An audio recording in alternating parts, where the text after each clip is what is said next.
Robert Williams is close to coming back. Seems like it.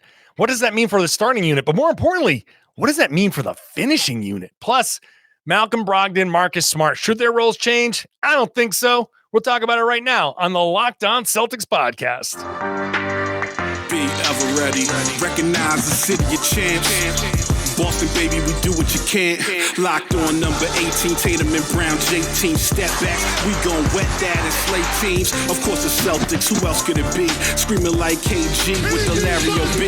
Karalis above average, assessing the team status. Best daily pod, no cap, salary matching. Clutch like Bird the DJ, keep John on replay. Prime time, dapping up the truth on the sideline. Raining J's, how it started, raising banners, how we finished. Locked on Celtics pod, home of the winners. B. Hey there, welcome back to the Locked On Celtics podcast, right here on the Locked On Podcast Network, where it is your team every day. I'm here for you every day with a free, fresh podcast wherever podcasts exist. So however you want to get this podcast, subscribe. You can even watch the show on YouTube, and I do appreciate you making this show your first listen every day. I'm John Karalis, former professional basketball player, now covering the Celtics for Boston Sports Journal, and I've written a book called Boston Celtics All-Time All-Stars. Today, we'll start off with Robert Williams. Didn't talk about him enough in the postgame because I talked mostly about the game against the Knicks, a little bit about the Bulls win. But today we'll get much more into the Robert Williams stuff. Later on, Malcolm Brogdon, I promised a little bit more discussion about Malcolm Brogdon and his minutes, and Marcus Smart, who I think has shown like the best and the worst of himself this season. And the last game was the absolute best of himself. So we'll talk about all of that in just a moment. First, today's show is brought to you by PrizePicks. Today's episode for first-time users is you can get a 100% instant deposit match worth up to $100. So deposit $100, get $100 with the promo code Locked On. That's PrizePicks.com with the promo code Locked On. And before we get started, shout out to my nephew and the Lincoln High School Unified Volleyball team. Just want to give them a congratulations. They won the state championship. Unified Volleyball is in conjunction with Special Olympics, and it's a nice combination of students with special needs and other students, and they get together and help each other play these volleyball games. And they're going to start up a basketball thing. It's a great program. And Lincoln High School, where my nephew goes to high school, just won the state championship in Rhode Island. So congrats to those guys. All right, let's bring in Tom Westerholm to discuss basketball stuff. Tom, how you doing, my man? I'd rather talk about Lincoln stuff. That's awesome. Yeah, it's a real fun thing to watch because you see the just absolute joy in kids who might not normally be out there playing sports, but now they're, with some assistance and encouragement, they're out there and they're making some plays, man. It's a really fun program. Like I said, it's in conjunction with the Special Olympics, and that was fun, man. It was a fun ride to watch these guys go, and it's a teaching experience. It's a learning experience. It's wonderful, absolutely wonderful. Awesome. Yeah. Congrats and shouts. That's awesome. Yeah, and he just said, we're getting ready to start unified basketball, so I'm really looking forward to that. That's going to be a lot of fun. So I mean, really cool that the Special Olympics has that going on, and so I can't say enough about it. It's great, great to see everybody participating. Let's get. I'm good. Thank you for asking. Yeah. Okay. Great. Yeah, I'm done with you now. Let's because Robert Williams spoke before the game in New York, and I wasn't at the game in New York, but he spoke to reporters. And, I did hear the audio after the fact, and, he's very careful to say that, there are check marks to hit, there are checkpoints to hit, but he's on the floor, he's working out.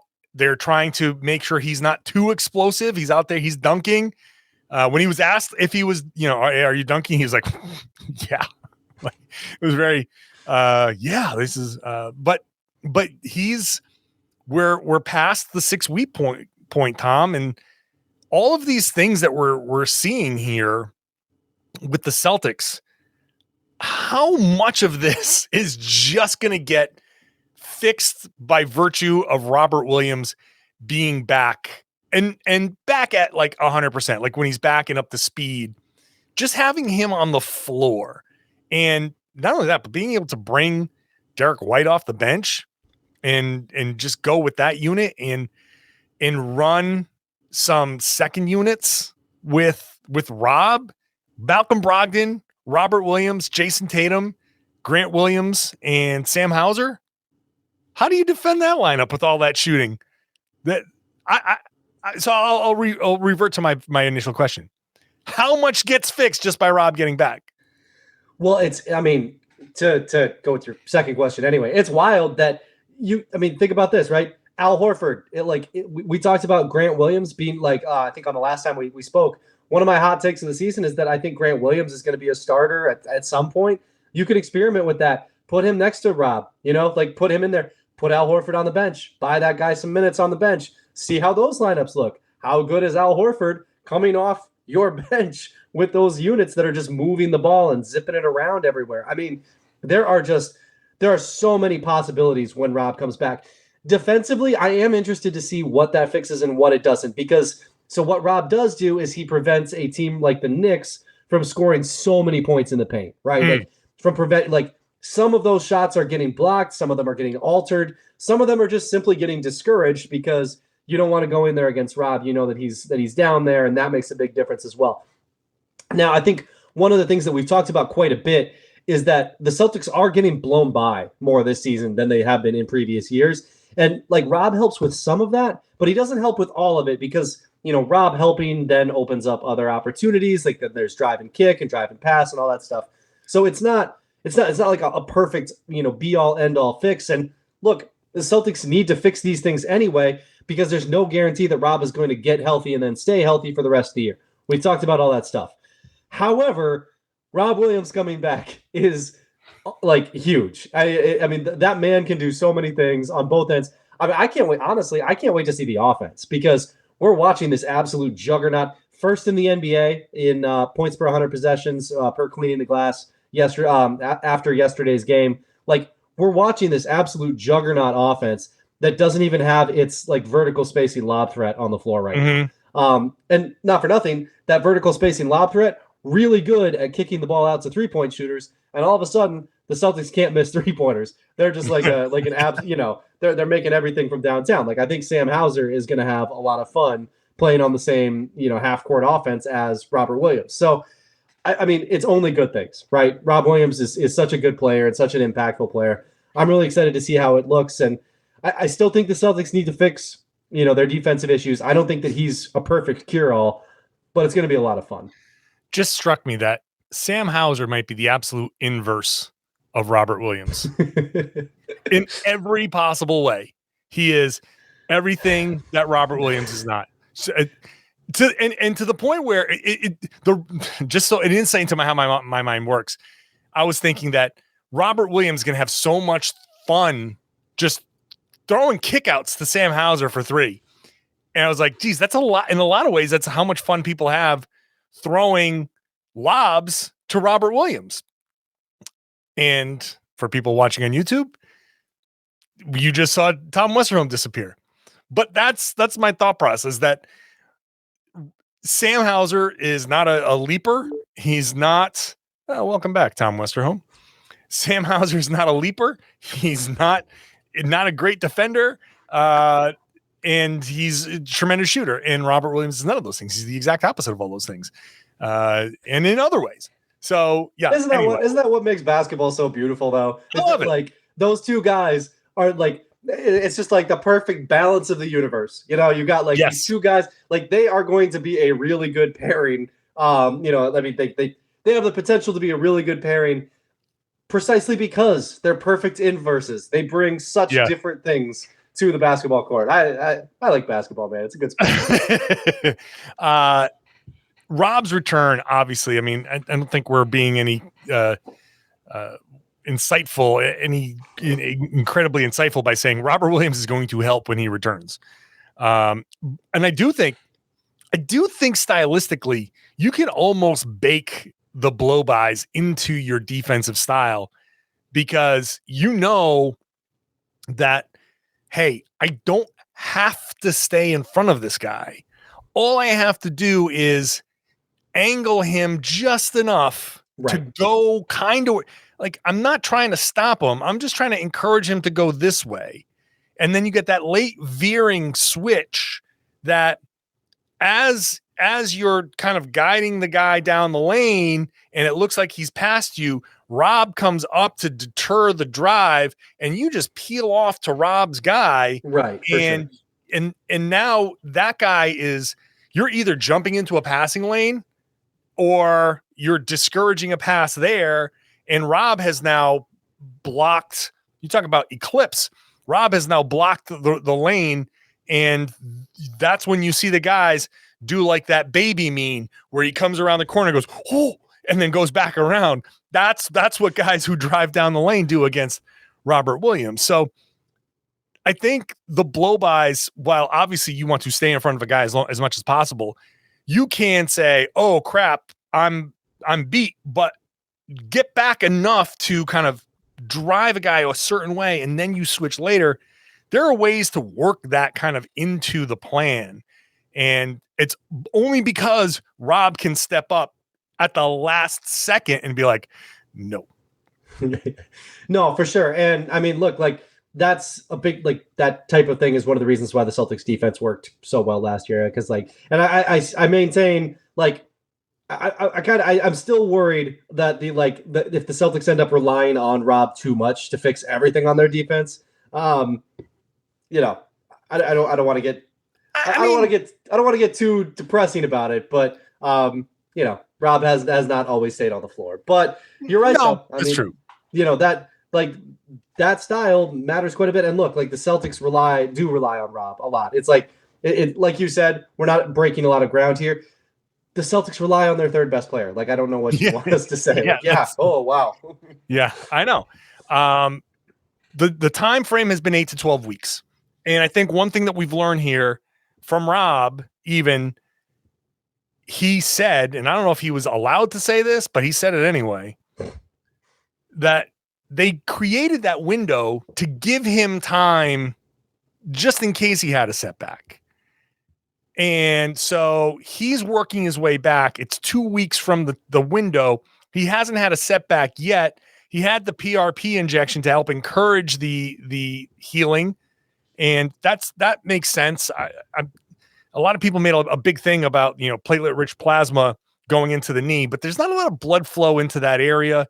So that blood, for people to know, the blood is part of the healing process. The blood is what carries the healing, entities into the knee. So that I can see how that would simply be something that encourages the healing. And so everything's been going well, according to Rob. And so the time, when will he be back? Unclear. My deduction is that 8 to 12 was it seems like, from what I've been hearing, what I've been seeing, that it seems like that was intentionally long. So they could say, okay, you can have a setback. We don't have to. If they said 6 to 8 and it became 9, then we'd say, was there a setback? And they might have to say yes, or he might say yes. But if they say 8 to 12 and it's 9 and there was a setback in the middle, they don't have to tell us that there's a setback. They just say, hey, look, 9 weeks. We said 8 to 12. But it's hard to tell. It's hard to get a gauge because, like, what are you going to? No, which God forbid they just like that somebody just releases information, right? It's like, I know, right? Just right. If there's a setback, just say there's a setback. What? Well, we lost Tom again. Well, but I get the point of what he's saying. If there's a setback, just say there's a setback. I don't know. There's a whole lot of like mystery going on with this, intentional mystery going on with the Robert Williams thing. Like Jayson Tatum was asked the question about the Rob's return, and as he was starting to say, we don't want to rush him back and everything, you can see his eyes catch somebody in the back of the room, probably one of the PR staff, kind of waving him off because he suddenly says, "Oh, well, nope, I guess I'm done." And then he lets out a swear, and it's like, okay, next question. So there's like intentional mystery going on here. But you're right, Tom. If you're just gonna say, like, yeah, he had a minor setback, but it was fine. He felt some pain. Now that's gone. But the message is being controlled very tightly. It's being controlled very tightly. No, you say 8 to 12, and I get it. I get to play devil's advocate because it's Rob. If you say the word setback, what do the people latch onto? That he was back in 9 weeks or that he had a setback? If you say 8 to 12 and you say 9 weeks and he comes back in 9 weeks and you be like, hey, he came in the window and they don't tell us that there's a setback. You just say, we said 8 to 12. He came back in 9. That's all you need to know. And everybody goes, okay, he's back. He's healthy. No discussion. If you say 6 to 8 and it's 9 and it comes out like, yeah, I had a little setback there, but I'm fine now. You get the Felgers of the world, like, I can't even heal right. He's got another setback. Can we trust this guy? Like, I can understand that with Rob, you want to control the message a little bit, but sometimes it gets to be like extremes. But anyway, Bottom line is, I like what I'm hearing about Rob. He seems to be good, and I think he'll be back. I don't know. I don't want to over anticipate this, or I don't know what the word I'm looking for is, but if he's like this now, that 8 to 12 weeks is coming up. Can we see him in 2 weeks? It feels like we might be able to see him in 2 weeks or 3. Either way, it's exciting. Do we see him before December? I think we could. Yeah. Anyway. Yeah. All right. Can we see Malcolm Brogdon in the starting lineup? For people who caught the NBA TV version of the Celtics and Knicks, you heard the broadcast kind of discussing when will they start Malcolm Brogdon? It's a thing that's coming up. We're going to talk about that next. First, I'm going to talk about PrizePicks, which is daily fantasy done right. If you go to PrizePicks.com and you check out across the top, it's NFL, NBA, NHL. I mean, there's sports all over the place. And if you just pick on the NBA and you say, hey, I'm going to take Cade Cunningham. You got points, rebounds, and assists, 3-pointers made. Whatever category you choose, it's you against the numbers. That's the beauty of PrizePicks. You pick 2 to 5 players. You pick what their projections are. They set the projections. You pick over or under. If you're right, you win. You're not playing against anybody else. If you're right, you win, and you can win up to 10 times your money on any entry. PrizePicks offers these projections on just about any sport that you watch. These entries can be made in 60 seconds or less. Super easy, super safe, and fast withdrawals, which is not something you're going to find everywhere when it comes to daily fantasy. It's currently operational in over 30 states and Canada, so download the PrizePicks app or go to PrizePicks.com to sign up and play daily fantasy sports. First-time users can get a 100% instant deposit match up to $100 with the promo code Locked On. So if you deposit $100, PrizePicks gives you another $100. If you deposit $50, PrizePicks adds $50. But only if you enter the promo code Locked On at sign up for an instant deposit match of up to $100. Hey, when you're done with this podcast, and I hope you listen all the way through to the end, make Locked On Sports Today your second listen. It's the games that matter. It's the biggest stories in sports, and you go beyond the scoreboard, behind the scenes with the local experts that only Locked On can give you. It's insight that you're not going to find anywhere else. It's Locked On Sports Today. It's available on this app, wherever you found this podcast, and on YouTube, so check it out. Malcolm Brogdon, Tom, good at basketball. I don't know if you know that. It's good at basketball. So good that people are suggesting, hey, wow, he's so good. Celtics should start him. They should figure out a way to start him and go a different route. I am like in love with his role. I love the way he is being used. I love the freedom that he has on that second unit to be Malcolm Brogdon. I love how much better he makes these guys. I think the way he's playing his way into solidifying himself in the second unit. I don't think there's any reason to start him. And as I said on yesterday's podcast, for people who didn't hear it, I like the for lack of a better term, lack of freedom, being a starter gives Marcus Smart.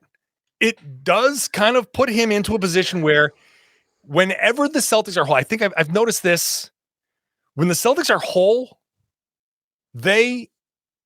Smart has these awesome games. When somebody is down, he generally tries to overcompensate. Now, that didn't happen against the Knicks necessarily, but when the Celtics are whole and he says, oh, well, I've got Jaylen, I got Jayson, I got Rob, I got all these guys to pass to. I don't need to be shooting. I got all these options. Sometimes he's left open and he shoots. And we've seen some of the worst of Marcus Smart. But I just love the way Smart's role, Brogdon's role, the minutes distribution. I think that's the one thing of all the things the Celtics need to fix. That's the one thing that they should absolutely not touch. Yeah, I think sometimes people fiddle with things just to fiddle with them, right? Like people want to have like a little Celtics controversy, right? Like, ooh, what's the? I think Malcolm Brogdon should be starting. Why isn't Malcolm Brogdon starting? Are you watching? He's not starting because the units that he plays on with the second group, he's demolishing teams by like 20 points per possession. Like those, or per 100 possessions. Like those teams are just those groups are destroying teams. Why would you change that up? Also, not for nothing, Malcolm Brogdon has made it very clear that he could be starting on any other team in the league, and everybody needs to know that. And his teammates have made it clear that he could be starting on any other team in the league, and everybody has to know that. However, he is happy coming off the bench. Like, he has accepted it. It's fine. Like, there's no reason to kind of rock that boat when the boat is cruising like this. He gets closing minutes. He gets, basically starter minutes on this Celtics team. He gets and the units that he's playing with are just destroying people. Like it is completely like any controversy about should Malcolm Brogdon start, should Malcolm Brogdon not start is completely manufactured and not necessary at all, because everybody involved has said they're happy with how things are going, and the results kind of speak for themselves. The results do speak for themselves, and I think that the notion, like I get the notion, because Marcus Smart can have his games where he's just not making the best decisions. I know that Marcus Smart can have those frustrating games, like Tom is frustrated with his internet. I'm being shadow banned. But I get it. You say, because this is, I think, part of the concept that people just say, you start your best five and then you go to the bench and you can say Malcolm Brogdon is playing better than Marcus Smart. Okay. But it's all about the role, and it's all about getting that consistent production for 48 minutes.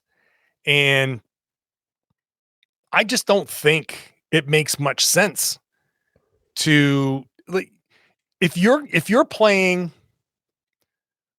Grant and Hauser and Tatum and a big, like right now they're doing Luke Cornett or Noah Vonleh while Luke Cornett's dealing with whatever he's dealing with, personal reasons. Who would you rather have leading that unit? Smart or Brogdon? And I love Marcus Smart as a point guard. I love Marcus Smart as a point guard. I think Marcus Smart is a good starting point guard. I admit that he makes some bad decisions, but I don't think putting Marcus Smart on the second unit where he will feel like he's the second best player is the right thing to do. Right. Because then he's going to be the guy who's jacking shots, and he's not going to be kicking out to Grant as often, or not kicking out to Hauser as often. Now, I could be wrong. He could get to the rim pretty well too. His little post-ups are nice. Yeah. That's something I want to get to as well. I think Marcus Smart in the post has been great. Used in the right situations. Correct. You're not going to do it all the time. Yep. But Marcus Smart inside around the paint is really, really good. The little fadeaways in the paint, that area there is his wheelhouse. And I know everybody wants to shoot threes, and three is more than two. And even if you shoot 32% from three, you still got to, that's still like mid 40s from two. I get all that. But making shots, that's where Marcus Smart is really, really, really, really good. And I'd rather see him taking those shots with, on the occasions that he gets the ball. I'd rather see him taking those when everybody's hugged up on Jaylen, when everybody's hugged up on Jayson, and he gets a mismatch in the paint, mismatch on the post. Marcus Smart on the post is awesome. And I don't even know what his post-up numbers are. I just know for a fact what I see. Yeah. He's either scoring or he's finding guys. And doing that 4 or 5 times a game is exactly what we want from Marcus Smart. He's great in that area. Yeah, I mean, again, I think there's nothing broken here, right? Like there's right. Because the argument, right, for swapping Smart and Brogdon, it would have to be offensive because Brogdon is a better offensive player, but the Celtics offense doesn't need any help. Like it's really good. And I mean, to your point about Smart getting into the paint too, per Cleaning the Glass, the Celtics now have the number 1 half-court offense in the league. Like they are the best. They are scoring the most points in the half-court of any team in the NBA. To me, that just suggests a team that has figured something important out. It's kind of easy to score in transition, at least by NBA standards. Like that's where the easy baskets come. If you're scoring efficiently in the half-court, you're good to go. Everything's all set. Smart's a huge part of that. His distribution has been great. Brogdon's a huge part of that because he's been leading that second unit. Again, I think these roles that have been kind of carved out for these guys in the early going make a ton of sense. I think they're one of the best things that Joe Mazzulla has done so far as a head coach. Excuse me, is to put these guys in those positions. So again, Smart's been really good, especially this last game. I don't know how you look at the way those two guys played against the Knicks and you say anything other than, yep, keep it rolling, because that was probably Smart's best game of the year. And again, Brogdon's just destroying people. So don't mess with success. It's working. I love the idea of just somebody coming in like Brogdon and destroying second units. It's perfect. Who gets to bring Brogdon, a guy like Brogdon, off the bench and plays with the level of control that he does? And considering some of the kind of a little bit more specialty guys that you have playing on the floor with him. Yes. That's the, what he can do for those guys is much more valuable. It's just so super valuable. Because Smart's kind of a specialty guy. Like he's like a defensive guy who distributes. Like, he can do a little bit more, but like in kind of a weird way, he's a specialty guy too. So put him on the floor with guys like Jaylen and Jayson who can do a little bit of everything, and that helps a lot. I'm just looking at these Cleaning the Glass numbers. It's so funny how different this team is. The number 1 half-court offense and the number 25 half-court defense. Yep. I mean, that is just god awful for these guys. Yep. The number 23 transition offense, but the third best transition defense. For all of their problems, they're great at getting back. They are. But they can't defend in the half court all of a sudden. That goes back to the original conversation. It does. I think that feels like something that might change here in the relatively near future. And then, you get so many. So now let's merge the two conversations, because now we're talking about Brogdon in the closing lineups. Now you can close with obviously Tatum and Brown and Rob. So those three guys, size, switchability, good defense. How about Tatum's block binge? That dude is just coming out of nowhere. All of a sudden, let me tell you, Jayson Tatum, I'm completely diverting now. All of a sudden, Jayson Tatum is getting to the foul line a ton and naturally getting to the foul line, not grifting, not James Hardening his way. He's naturally being aggressive and getting to the foul line. He's Euro stepping a lot more than I recall him ever actually Euro stepping. He's defending and at the rim defending, getting some incredible rebounds. He's rebounding like he always got rebounds, but he's in there doing dirty work right now. Tatum is just MVP level play right now. Just, I mean, unbelievable. This is the Tatum that I've been waiting for. So, side note, Tatum is awesome. So you finish with those three, and now you have your option of Smart, White, and Brogdon. You can throw in Horford. You have Horford at your disposal.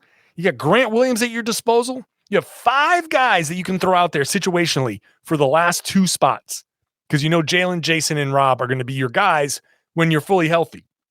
That's amazing to me. That is an amazing ability.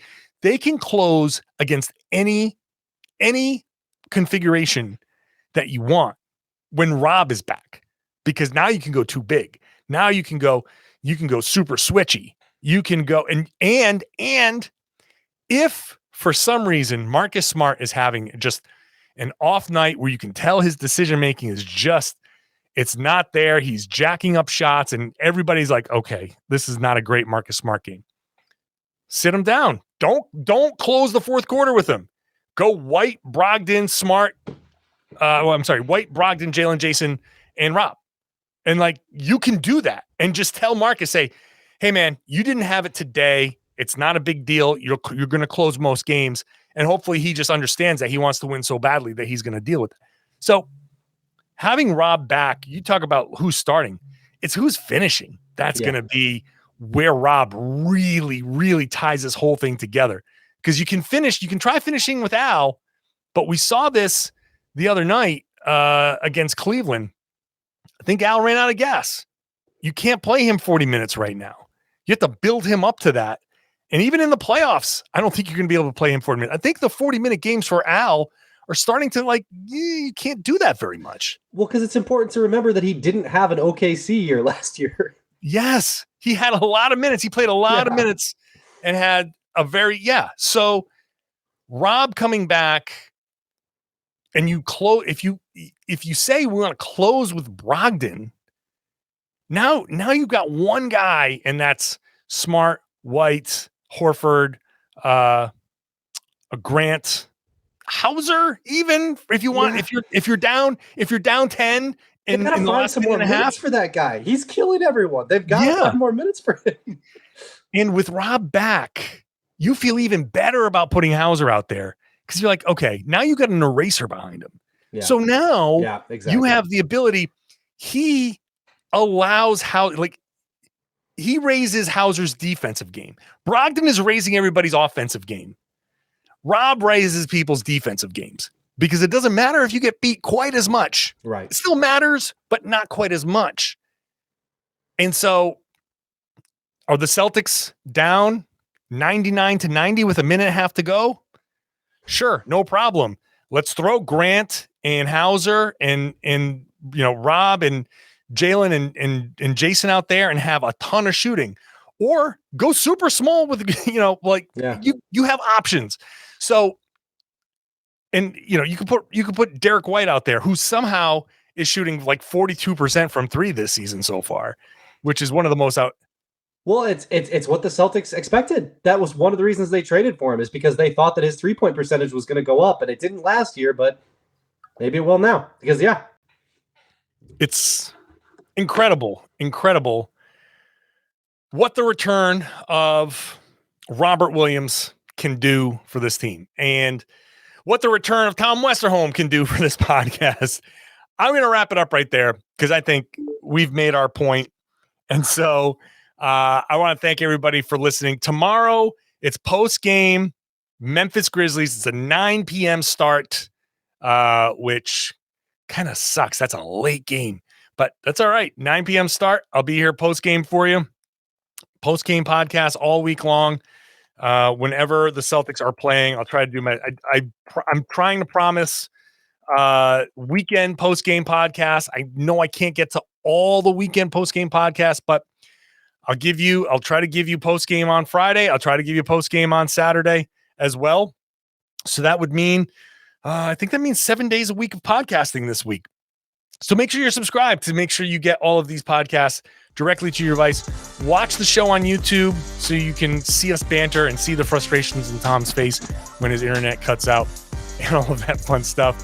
And share the podcast. Tell your friends and family and everybody they should be listening to and watching the Locked On Celtics podcast here on the Locked On Podcast Network, your team every day.